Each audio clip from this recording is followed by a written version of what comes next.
Hey, join me in fast modeling a 3D dagger.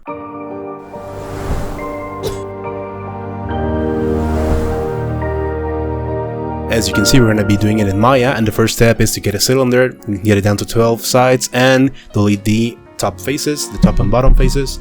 Now you're going to get a cube and try to block out the very basic shape of the blade. Then there are my references. I'm not going to be strictly using one of them. I'm going to be freestyling my dagger from my mind's eye, and we'll see how it goes from there.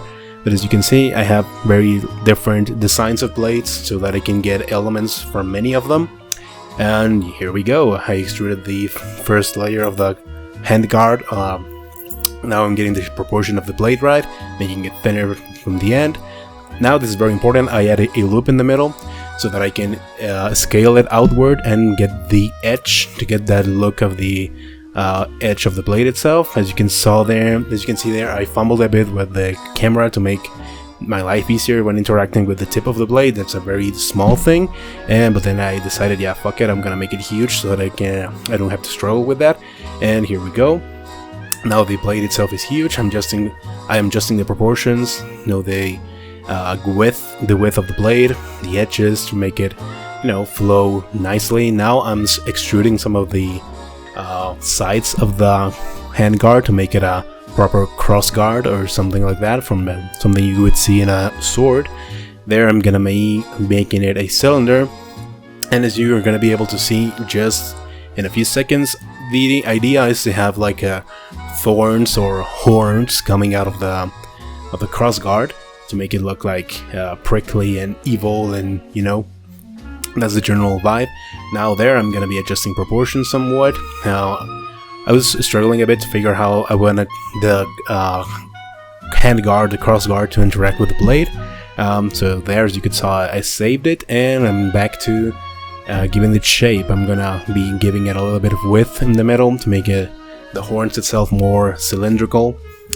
And as you're gonna be able to see as we go forward, at least in this first part of the video, I am using some reinforcement loops, some extra loops, just to make sure I get the shape right. I'm using smooth, the quick smooth view in Maya to make sure everything is looking fancy and all. But I will be deleting those extra loops and reducing the topology at the end. As you can see there, I'm still fiddling with the shape to get it just right. As I said, I'm freestyling it, so it's all coming from my mind's eye. And there is the handle itself. It's gonna be a little bit wider down the center, and adjusting some proportions. It was too long, there it is. It's starting to look a little bit more like it now. Yeah, the handle itself looks nicer now. There I'm gonna start extruding the pommel, because this is a ceremonial dagger. It has a pommel, of course, and as you can see there, it's a very basic end of the handle. The pommel itself is going to be a half moon motif. You're going to see it later. And yeah, so I'm just more adjusting the shapes, getting it just smooth enough. There, as you can see there, I'm adding some extra loops that I will be deleting later, but are necessary in this part just to make sure the density and the edges flow nicely and properly.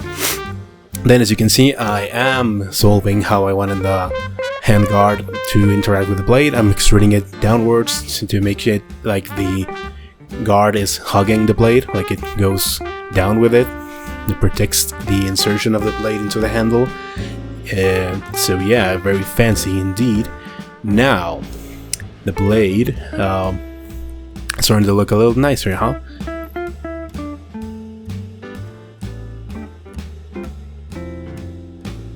Okay, now here's where I start with the moon motif. My first attempt is, as you can see there, a cube. I smooth it and try to make it look like a moon. It was an epic fail. I'm gonna be deleting this quite shortly because it looked quite bad. Never mind. The good attempt is coming up next. There it is. It's gone. And now a cylinder, getting the same treatment, 12 sides, no top and bottom faces, and there I started extruding the moon shape. It's not perfect, but as you can see, it's far closer to the real deal. Now I'm just closing up the top,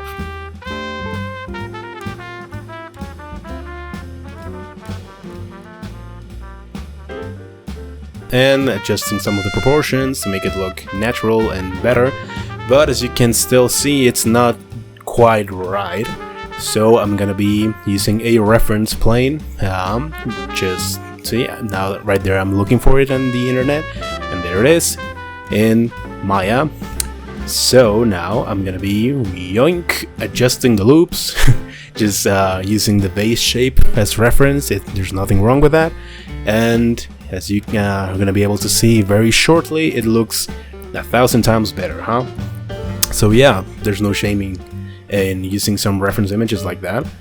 Yeah, see, way better. That looks now like a half moon, and the moon itself is not gonna be flying. It's not gonna be just joined at the bottom of the moon to the pommel. I wanted a something like a backdrop, like something to cover it. And my first attempt was there, trying to make it, well, trying to extrude it from the handle, from the very base of the pommel, and well, that's not gonna last. Right here is where I'm starting to delete the extra loops, where I'm starting to optimize the model. As you can see, I'm gonna be starting using symmetry, deleting, adjusting, and all of that jazz related to just getting the shape right and the poly count as low as possible, because I would like this to be a game ready asset. See, now I deleted that attempt of the pommel. There it is, a cube. I'm getting it very thinly. Now some subdivisions to be able to get the shape. I want it to be like a kind of smooth out square, like that, just like that. There's the moon, making sure it is perfectly aligned so that it can rest just at the top of it. There you go, very nicely. Now for the edge of the medallion where the moon is going to be sitting, I wanted it to be like that, a little bit extruded outside, and well, more edge loop deletions for optimization. Now there, I'm still not sure. I might be doing it in a different episode, but I'm not sure if I want the blade to have like this. Number one, the edge in the middle, like you're gonna be able to see in the reference there at the bottom left, and number two, if I want the blade to be curved like that, like a flamberge type of weapon, if you know, from Elden Ring. But yeah, that blade that has like curves in it. I'm still not sure if I want my dagger to be like that. Probably yes, but that's something we're gonna be doing later down the line. This is the first blocking, so those design choices we're gonna be leaving them for later. And as you can see, this last minutes are just from once I deleted the extra edge loops, just making sure the shape remains the same, remains how I like it to be. Adjusting some proportions, there you go, the medallion itself to make it so that the moon is at the very like same type of height as the medallion. And now I'm gonna be using some basic materials, some professional Arnold materials to get some renders to show you guys as the product of this hour of blocking. And yeah, so it's just basic material setting. And here goes some lighting. I'm gonna try to keep these lights. I'm gonna be using, well, I would like to have these lights I set up in this clip, like for the final model itself, so as you can see the evolution of the texturing and the modeling with the same exact setup of lights. As you can see, I'm using the little Arnold viewer to just see the general impact of the lights, getting some backdrop so I can have some slight light from the background. And there goes another clip. This is I had to make a quick stop because power went out in my house, so when I reopened it I went back to making sure the shape was quite alright. And as you can see, there were some adjustments. I had an end gun right at where the handle goes into the horn at the side. There was an end gun there, so I had to fix it, and just making sure the shapes look quite alright. Some shape adjusting, some easy moving points and edges. More of that. Now I am using self-selection to move the general pieces of the model, especially the horns. I wasn't feeling the shape of that they had, and now where they joined the front of the guard, there was some adjusting to do, nothing too serious. Now there I'm starting to mirror the shapes, and to make sure that it's perfect, I had to go back and align it with the axis of the world, of the Maya world, adjusting them. And there you go, there were some lost vertices here and there, so I had to delete them, some annoyance that usually happens when you mirror and haven't double checked like the edge of the vertex alignment. Yeah, that's something you could definitely spot out easier, but well, not the end of the world. As you can see, you just have to go back and check them out. And now, since I had adjusted the shape of the entire handle without it being a cylinder, I had to, well, now that it was completely a cylinder again, to use the circularize tool in Maya to make sure it was good enough to be a handle, and then I flattened it out again, as I did at the very beginning. Now here I'm just mirroring the medallion at the pommel, adjusting some of the rose gold material, and setting up a new camera there so that I can show you a variety of renders.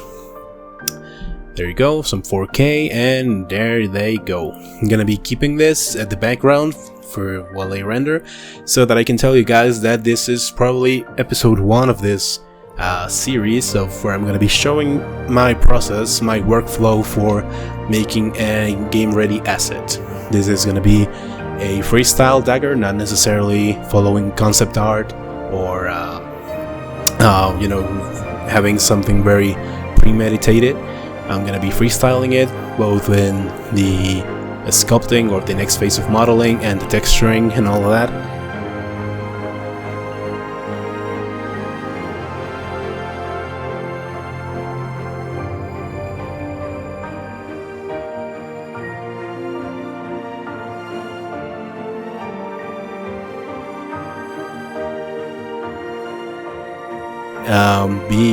Do be sure to like and subscribe if you liked it. If you're gonna see more of this, if you're gonna get some tips, some information, some you know, content to learn, some didactic material, if you will, on 3D arts. And yeah, subscribe, follow me in ArtStation, and see you later, lads. Thank you. Bye bye.